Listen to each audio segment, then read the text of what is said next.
block drops. This week we got Chainlink, JP Morgan, and Ondo Finance in a DvP pilot, OK Computers NFT series, the HMRC crypto rules in the UK, and much more.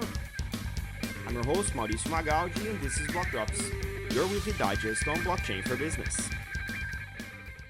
These news are not a form of endorsement, sponsorship, or encouragement for consumption, and are meant for educational purposes only. We recently commented on the announcement of Ondo Finance's Ondo chain, their Ethereum layer 2 that's aimed at RWA tokenization. And this week they announced a very interesting pilot of DvP, delivery versus payment, integrating the Kinexys infrastructure by JP Morgan through the Chainlink cross-chain transfer protocol.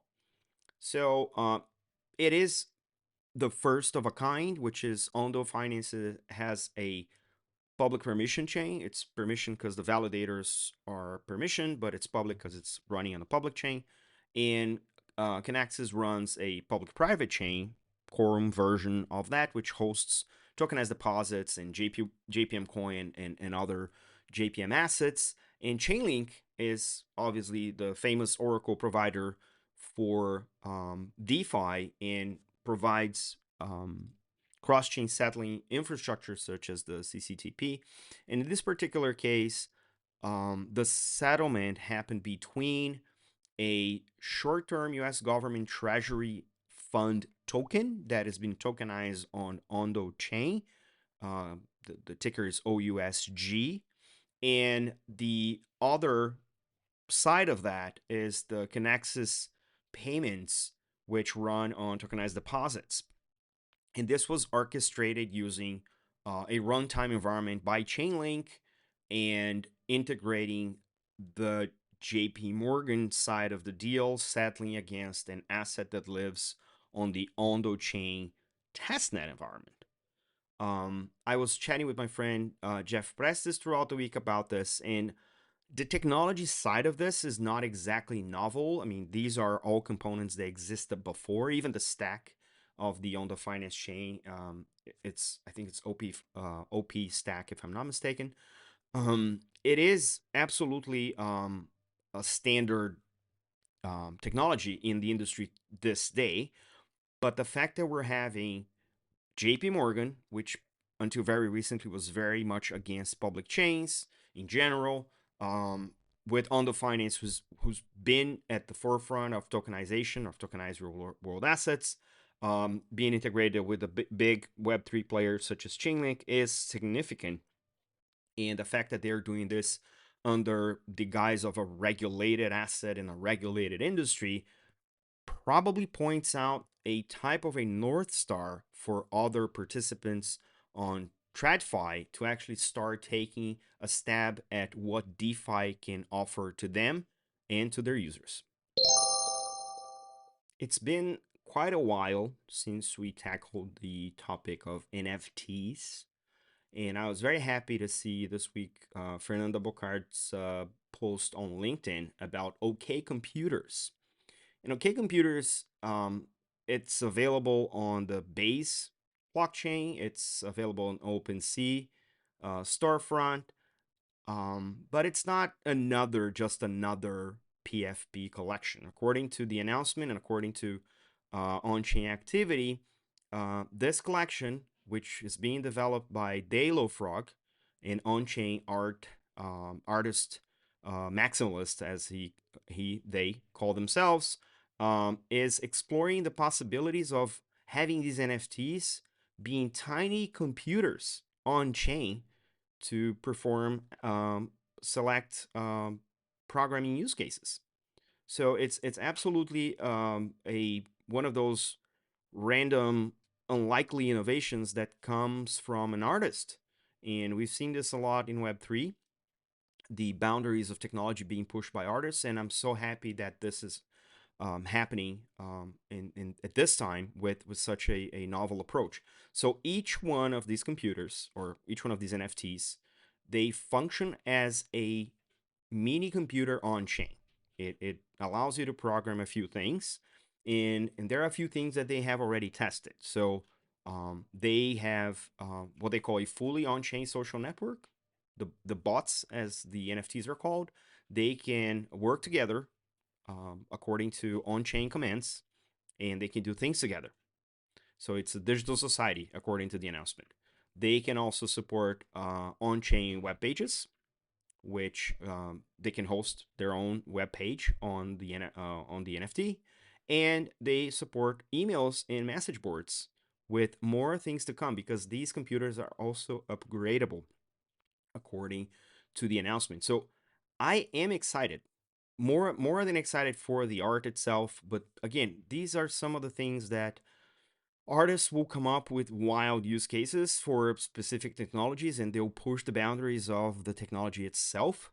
And all of a sudden, you have other industries just piggyback on that and making that their own. So if you are in any other industry that could use blockchain assets for any intent or any purpose, OK Computers might be a very interesting experiment for the next couple of months to see how they run and what they can do. Obviously, performance is probably going to be an issue, scalability itself, etc. But as a matter of fact, this could be actual programmable assets for DeFi.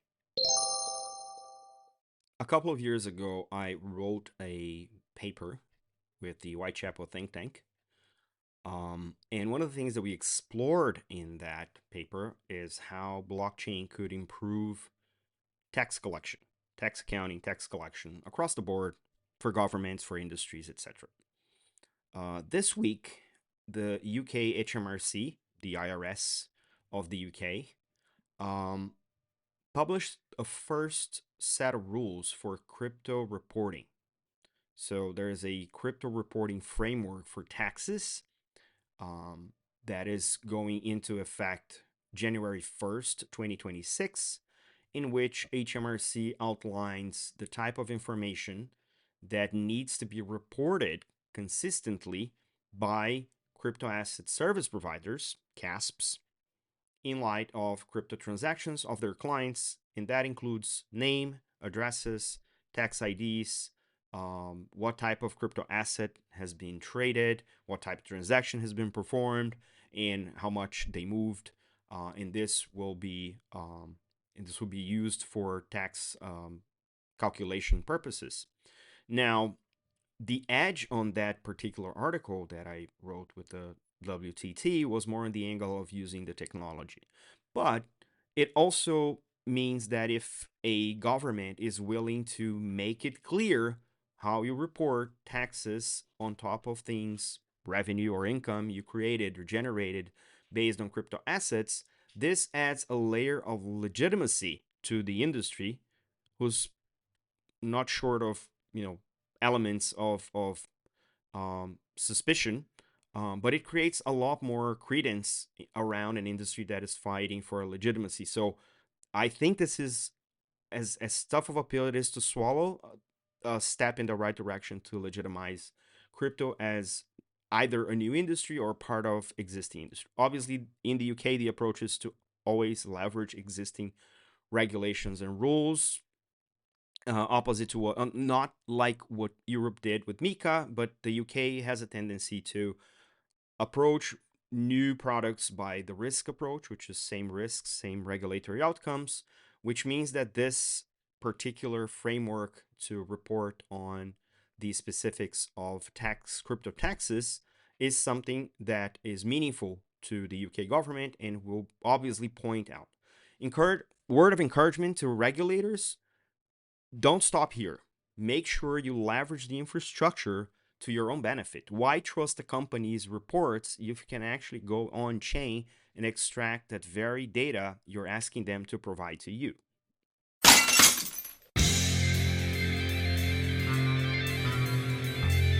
And in a week packed full of news, here's more. 2 Coinbase headlines this week. One, Coinbase breaking into the S&P 500 as the first crypto native company to do that, and also a major data leak hack that could cost Coinbase up to $400 million. The Infinite Node Foundation acquired the CryptoPunks IP from Yuga Labs, and the deal went for about $20 million. Accountable and vlayer announced a partnership to solve continuous proof of reserves and verifiable yield. CF Inovação and Netspaces in Brazil partnered to launch what will be the first on-chain real estate exchange in the world. A new report from the Cambridge Center for Alternative Finance covers digital mining. It's an industry report about the global operations, sentiment, and the use of energy. Input Output announced a partnership with Brave and will integrate Cardano to Brave Wallet. Sundial enabled the first cross-chain Bitcoin transfer between Bitcoin and Cardano. The Stablecorp closed a strategic funding round with Coinbase Ventures that will bring QCAD stablecoin into the market in Canada. And Fireblocks published a report covering the state of stablecoins.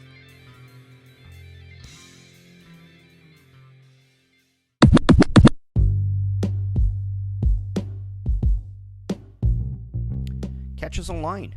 We're on Instagram at BlockDrops Podcast, on Twitter at BlockDropsPod or ZeroX Mauricio. We're on Lens at blockdrops.lens. We have a newsletter on LinkedIn.